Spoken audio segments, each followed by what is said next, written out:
आपका बहुत बहुत स्वागत है। बहुत दूर बहुत से आए हैं, टफ शेड्यूल है।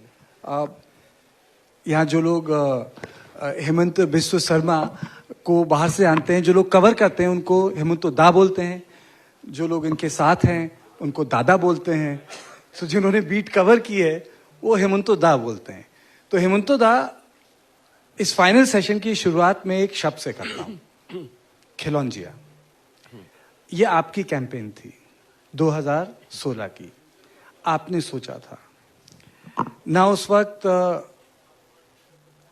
कोई इस तरह के स्लोगन का इस्तेमाल हुआ था 2014 में जो हो रहा था, पर खिलौंजिया सरकार आई थी और वो बेटन आज आपके पास है।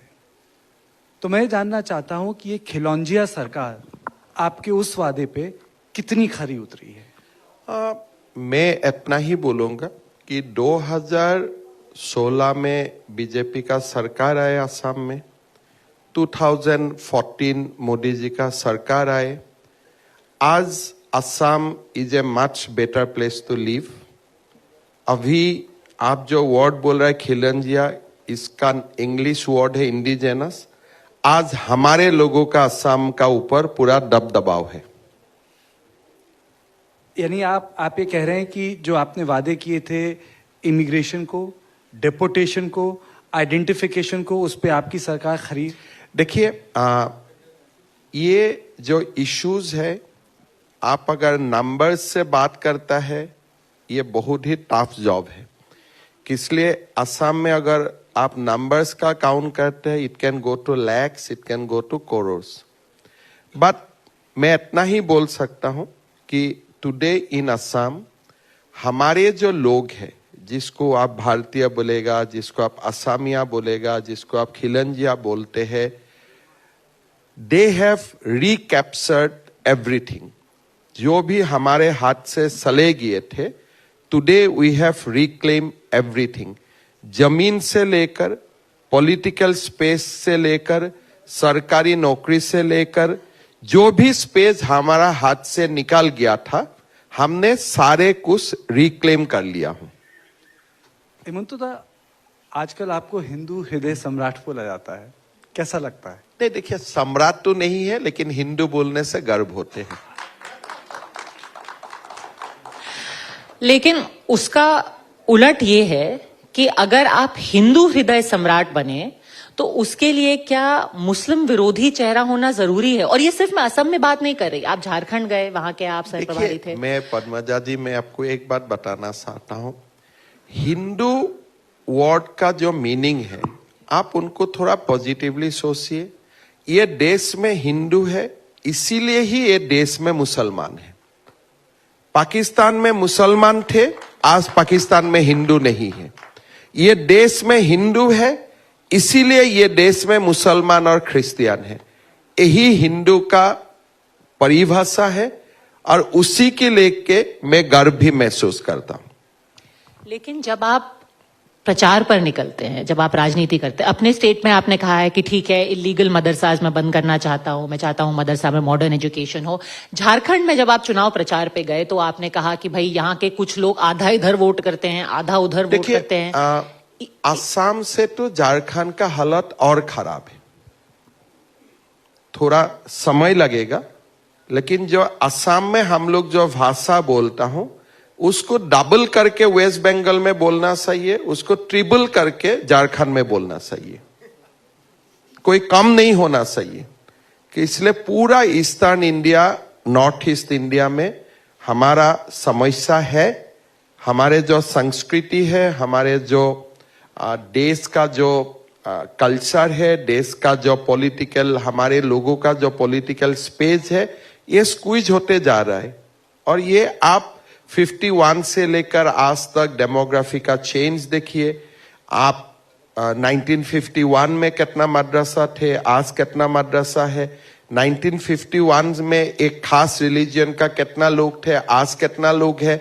आप अगर पूरा एसेस करते हैं तो आपको यही देखने के लिए मिलेगा कि जो लोग हम भारत का है, उनका हाथों से या हमारे जो स्पेस है वो स्क्वीज होते जा रहा है, और जो भारत में नहीं था उनका स्पेस बढ़ते जा रहा है। ये हकीकत है।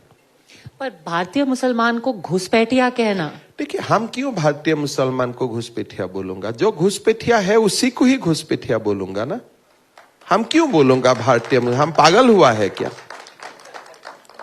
जो भारत में जिसका जन्म है, जो भारतीय भाषा बोलते हैं, जो भारत में ही उनका 3-4 जनरेशन है, हम इसको क्यों घुसपैठिया बोलूंगा? तब तो मैं एपीजे कलाम आजाद को भी बोलना पड़ेगा। हम क्यों ऐसा गलती करूंगा?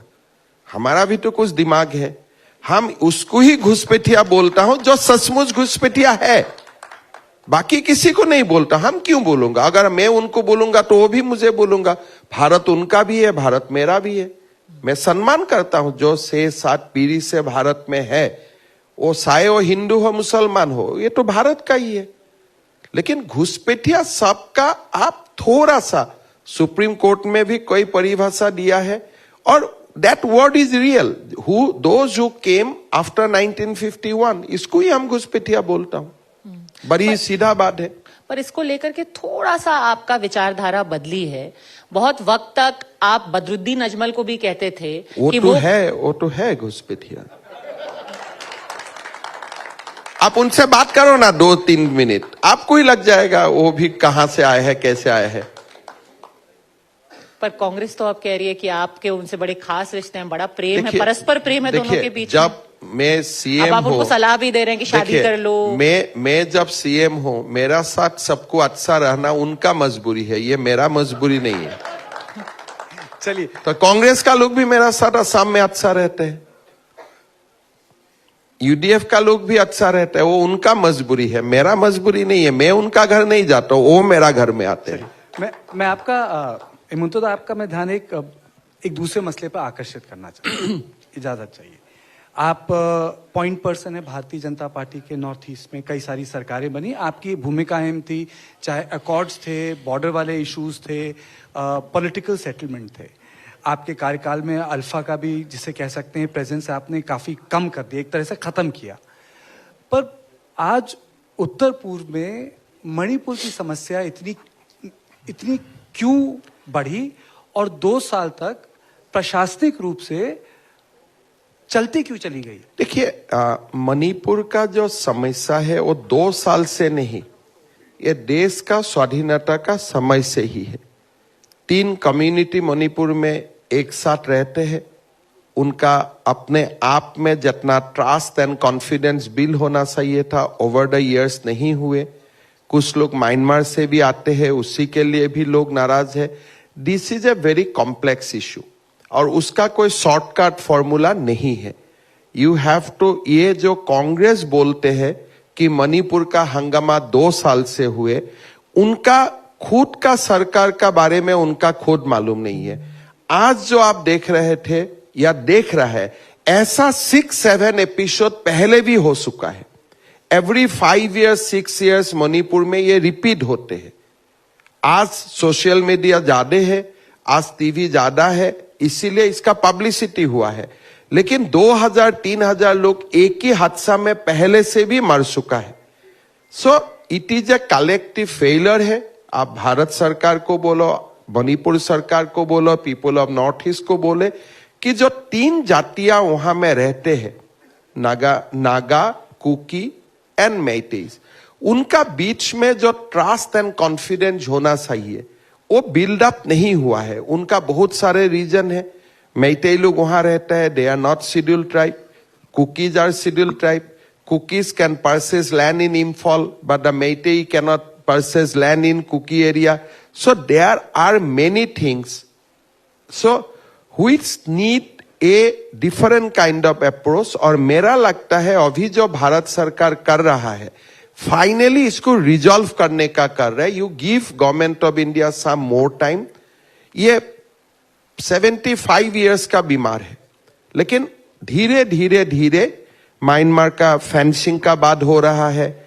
लुटिनू कम्युनिटी को एक अपना जो अधिकार है, अधिकार वहां पास करने का बाद है। Lot of back channel discussion is going on and मेरा लगता है कि अल्टीमेटली जो मणिपुर उभर के आएगा, दैट विल बी स्ट्रांग और बहुत शक्तिशाली मणिपुर उभर के आएगा। लोगों ने ये अप्रोच नहीं किया था, लोगों ने एड्रेस नहीं किया है।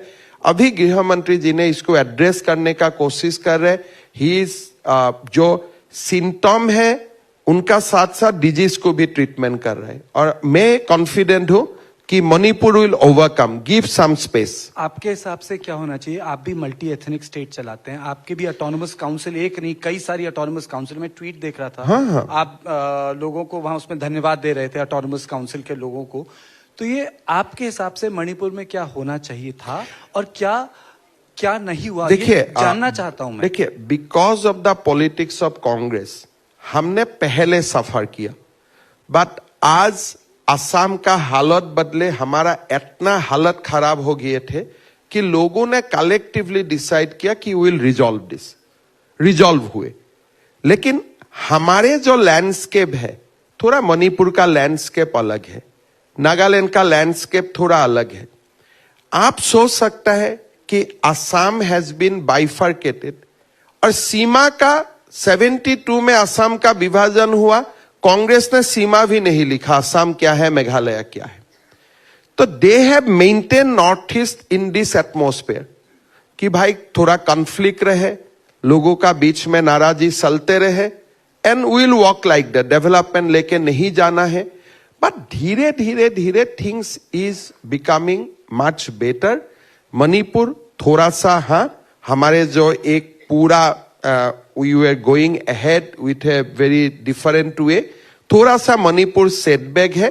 लेकिन मेरा लगता है कि मणिपुर का समस्या बीजेपी ने सृष्टि नहीं किया है, बीजेपी का दिन में नहीं हुआ है। This is ongoing for last 75 years, mostly Congress is responsible for that.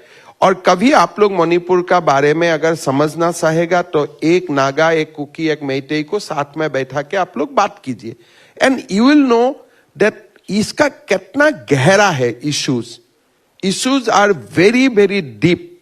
और ऐसे जो लोग बोलते हैं मणिपुर में आप क्यों नहीं गया, मणिपुर, ऐसे होने से तो काफी सारे चीज हो जाता है।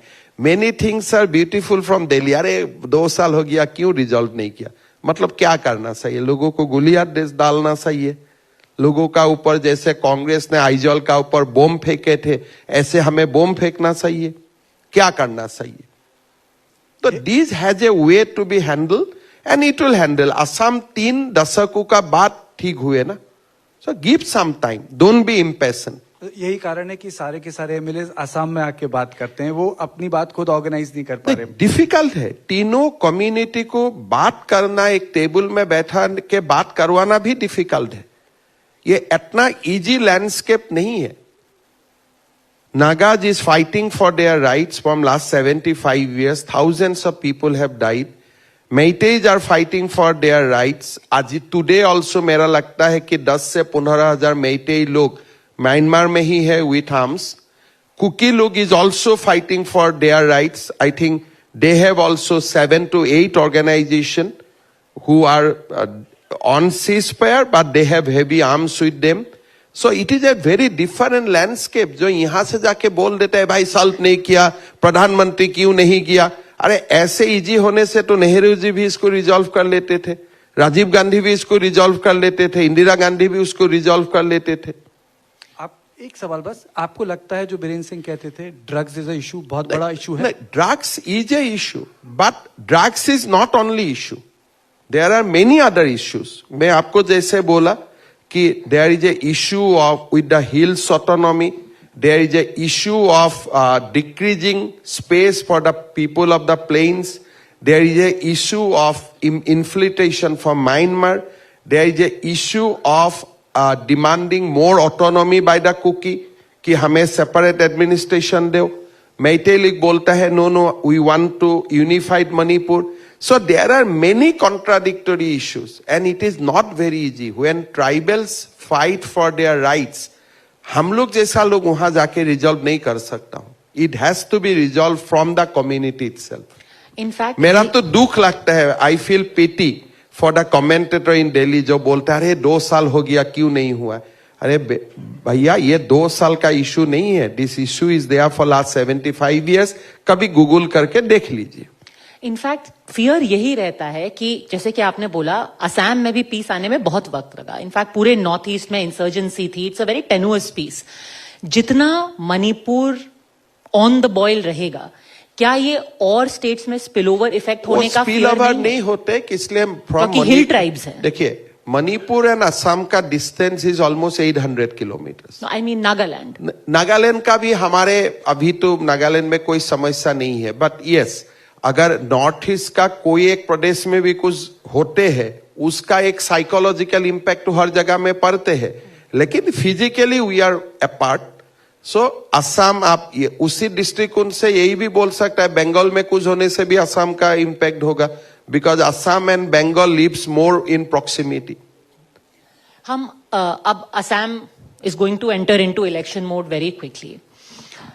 क्या वहां पर एक फियर है कांग्रेस के रिसर्जेंस को लेकर के? The reason I ask this question sir is because in the Lok Sabha elections जो अभी हुए हैं पूरे देश में जो सबसे ज्यादा मार्जिन ऑफ विन था वो था कांग्रेस के रकीबुल हसन का, और वो भी उन्होंने किसको हराया?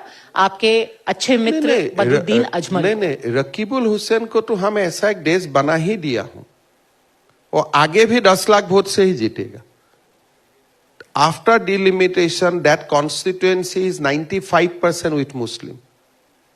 तो जो भी मुस्लिम नेता को लड़ना है उधर ही जाना चाहिए, वहां मैं सुना हमने ऐसा ही उसको बना दिया हूं।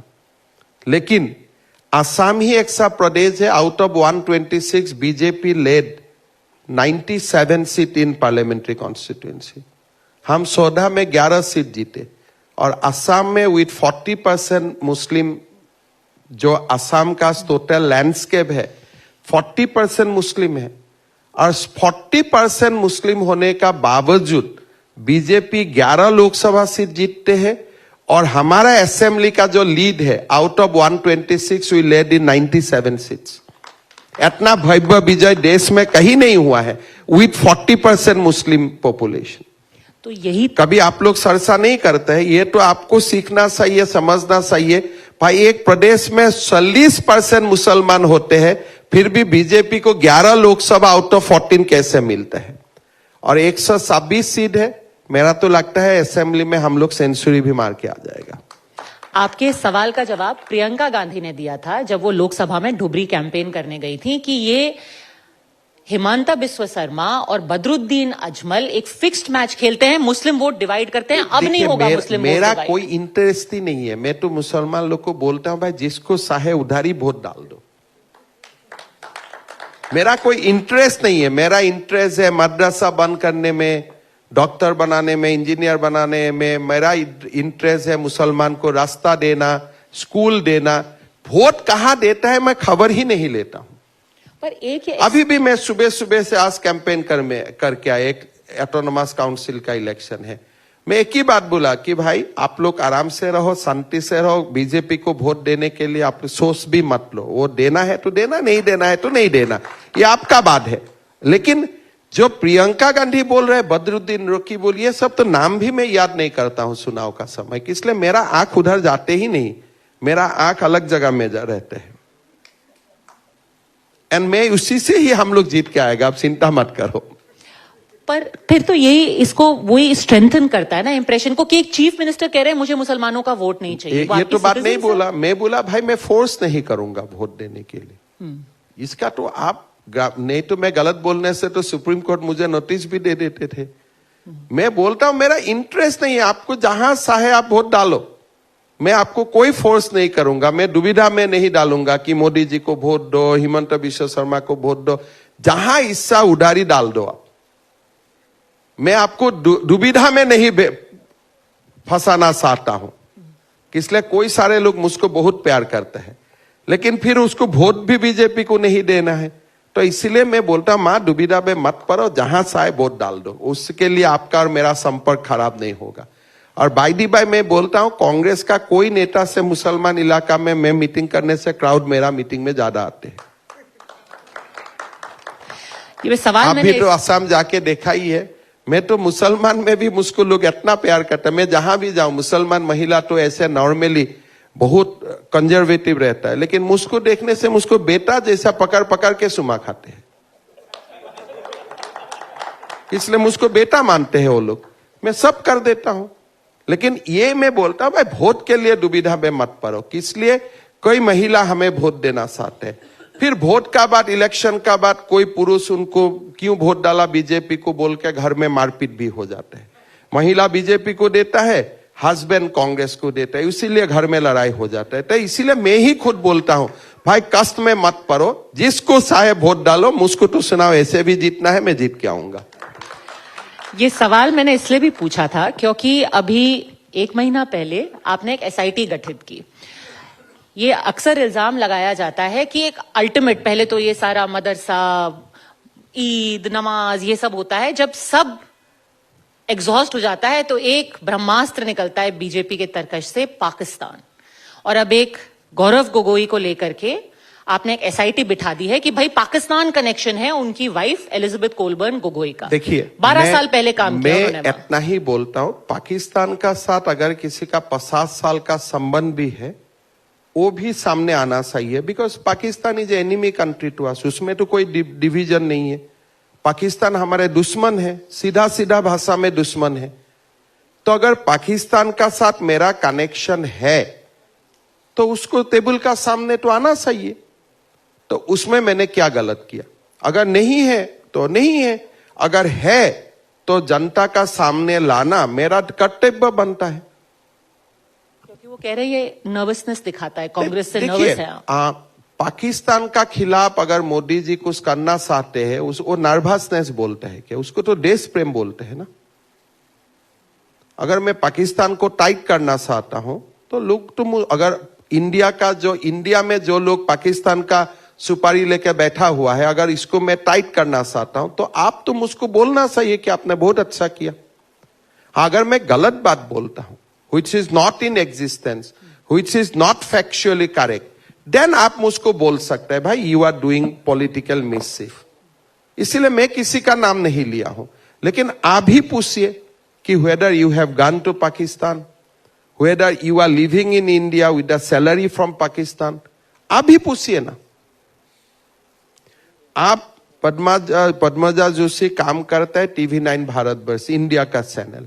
अगर आपको पाकिस्तान का चैनल आपका तनख्वाह भेजता है, व्हाट डज इट मीन? तो this matter is very very serious. अगर आप बोलते हैं मैं चुनाव का पहले कुछ नहीं करता हूं, if you want to link it to the election, बात मैं करूंगा 6 महीना में क्या प्रॉब्लम होगा? मैं बोला हूं सितंबर में रिलीज करूंगा, लेकिन आपको लगता है उनका साथ चुनाव का रिलेशन है, मैं कर दूंगा। इतना पेशेंट तो मेरा है ही, उसमें कोई प्रॉब्लम नहीं है। But Congress is going to be in big trouble on this issue. Let me speak with all the authority of a chief minister. मैं मुख्यमंत्री का पूरा जिम्मेदारी लेके बोल रहा हूं कि Congress will be in deep trouble. What has been so far with the SIT has so far acquired huge information, and Congress party will be in deep trouble. Like what? The Pakistan connection will be exposed like anything. तो इसीलिए आप भी पूछ लो, अगर चुनाव का पहले नहीं करना है तो मैं चुनाव का बात कर दूंगा। चलिए, मेरा कोई आपत्ति नहीं है, because I don't want to be, ये लोगों को बोलना नहीं चाहिए चुनाव के लिए, चुनाव के लिए। चुनाव के लिए मुझे क्या चाहिए? लोगों का आशीर्वाद चाहिए। ये सब बात बोलने से हमेशा 2 व्यू हो जाता है। कोई लोग बोलेगा ये अच्छा किया है, कोई लोग बोलेगा बुरा किया है, मेरा मुद्दा हट जाते हैं। नहीं, पर आप ये बहुत बड़ा एलिगेशन लगा रहे हैं कि आप कह रहे हैं कि एस्टैब्लिश हो चुका है पाकिस्तान मैं link. With authority of the chief minister मैं बोल सकता हूं कि this is a very deep rooted things. इसमें कोई पॉलिटिक्स नहीं है। जब चीज सामने आएगा आपको खुद लगेगा हाँ सरकार ने ठीक किया है। ये अभी बोल सकता है 12 साल पुराना है, अगर 50 साल पहले मैं पाकिस्तान का साथ संपर्क में हूं, दैट मीन्स आज भी हूं। काट कैसे हो जाएगा? तो this is a big things. बाकी मैं खारगे जी को भी पत्र लिखूंगा कि चुनाव का पहले ही इसको लाना चाहिए कि चुनाव का बाद लाना चाहिए। And that I am sure Kharge is also a nationalist, and उस विषय में हमारा कोई डिफरेंस हो ही नहीं सकता है। मैं ऑलरेडी असम में बोल चुका हूं कि once SIT complete the reports, I will share that with Mallikarjun Kharge first and then with the people. And I want to act very fairly. उसमें हमारा कोई आपत्ति नहीं है। हेमंत दा, अभी ये स्थानीय सवाल है, ये बिहार दिवस को लेके क्यों ये विवाद हुआ था? देखिए, बिहार दिवस के लिए असम में थोड़ा तो विवाद हुए हैं, इसलिए असम में एक सोवेनिस्ट एलिमेंट है जिसका पूरा कारण अल्फा का मूवमेंट हुए, और अल्फा खुद जो असमीज नहीं है उनका खिलाफ वो लोग स्टेटमेंट देते रहते हैं। बट हमारा असम का न्यूज़पेपर में इसका कोई कवरेज नहीं हुआ, because people are accustomed to that, people has ignored, and people celebrated Bihar Diwas in Guwahati nicely, because Bihar also celebrate Assam Diwas today. यही एक भारत श्रेष्ठ भारत है। लेकिन दिल्ली से मुझको कोई पूछा गया, असम में विवाद हुए थे लेकिन हमने संभाल लिया, बिकॉज हमारा ये मानना है कि असम का भविष्य भारत का साथी है। We cannot be two separate entity, और उस चिंता में हम लोग पूरा स्पष्ट है, हमारा माइंड में कोई डाउट नहीं। अच्छा, एक अनुमति मांगूंगा नाजुक सवाल पूछने की। कोई क्या सवाल में नाजुक क्या होता है, पूछिए। सवाल नाजुक भी होते हैं। पूछे पद बजा, पूछिए ना। क्या पत्रकारों को आपसे डरना चाहिए?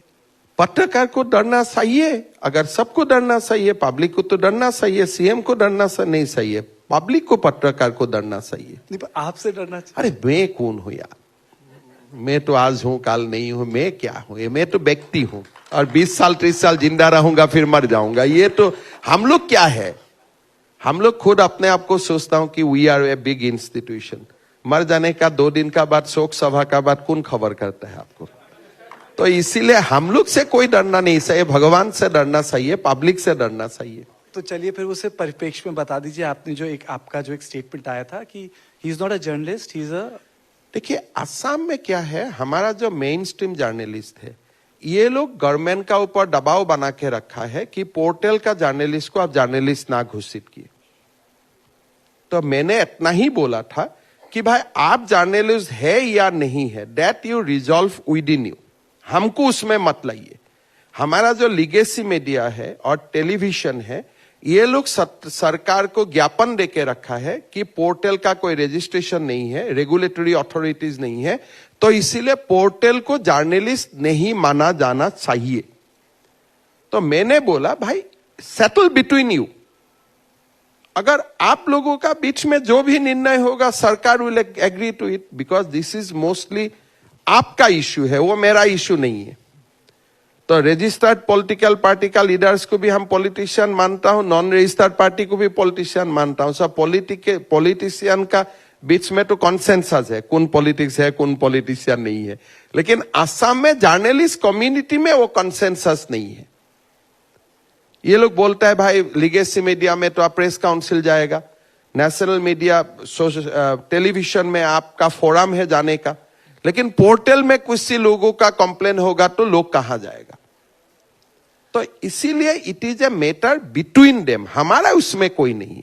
पर सर वहां लार्जर इशू ये नहीं है कि वो पत्रकार जो है बैंक में करप्शन को लेकर के सवाल ये पूछ आपका रहा था। गलत है, वो बैंक में करप्शन लेके नहीं गए थे। यूट्यूबर उनका खुद का जेसीबी है, उसका खून का डंपर है, उसका बड़ा भाई लैंड का ब्रोकरी करते हैं।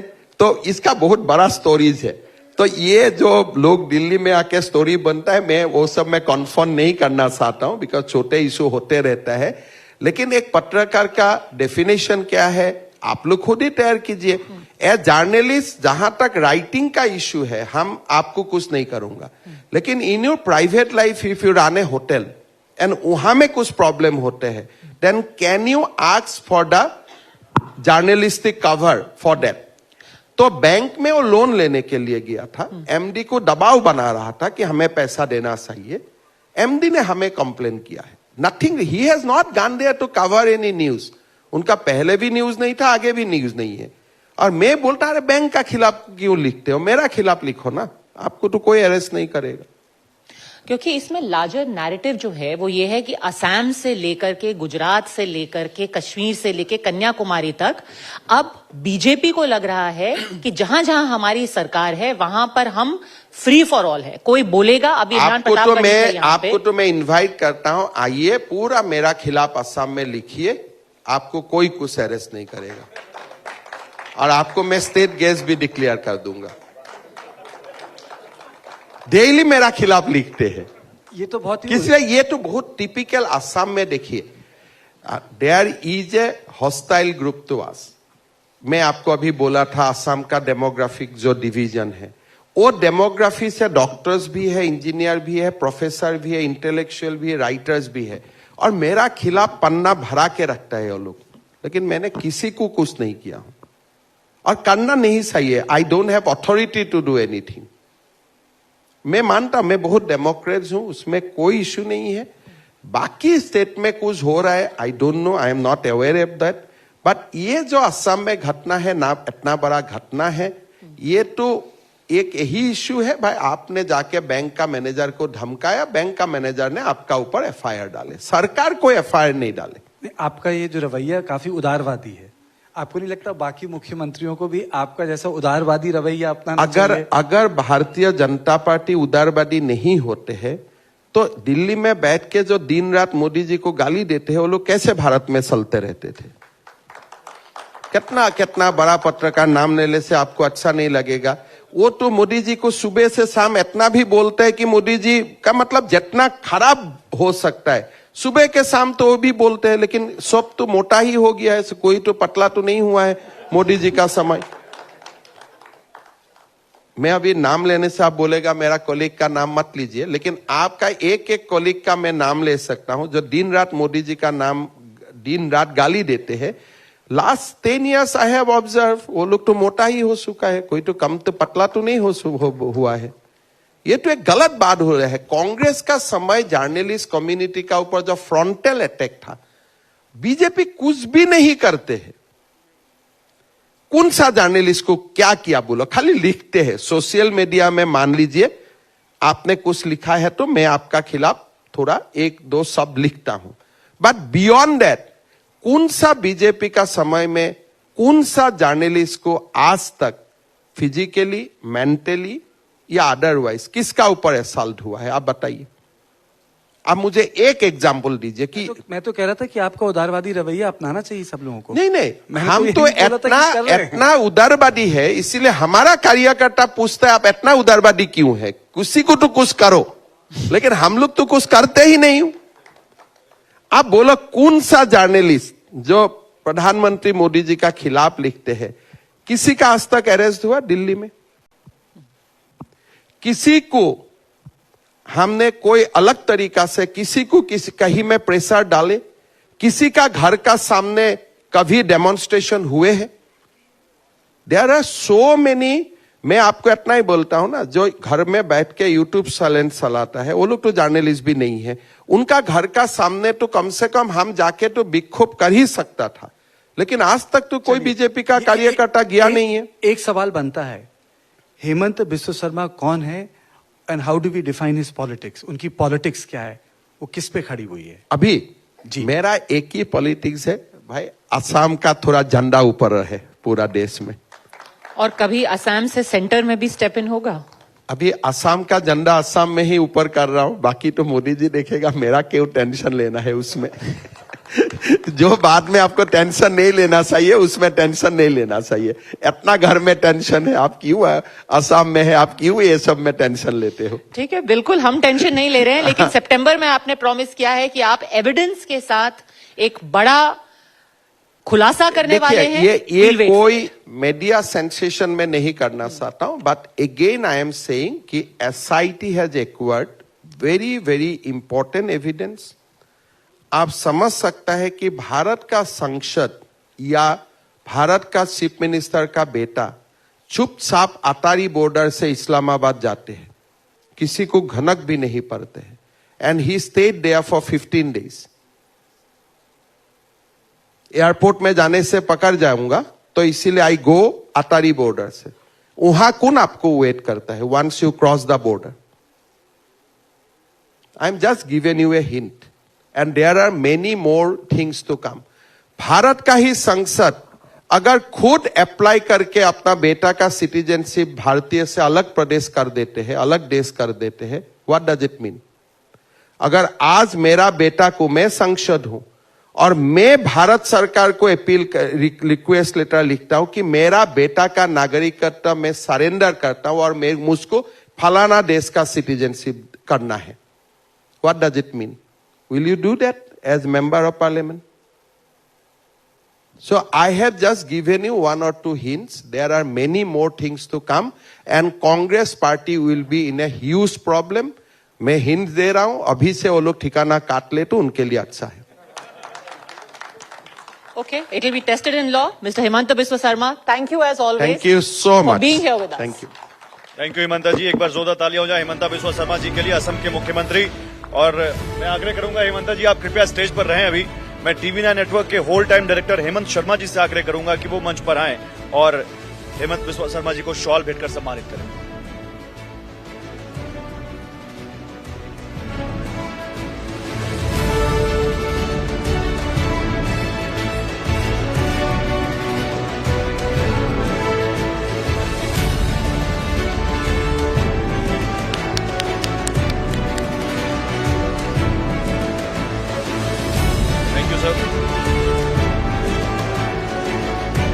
What India thinks today, 2 दिनों का मंथन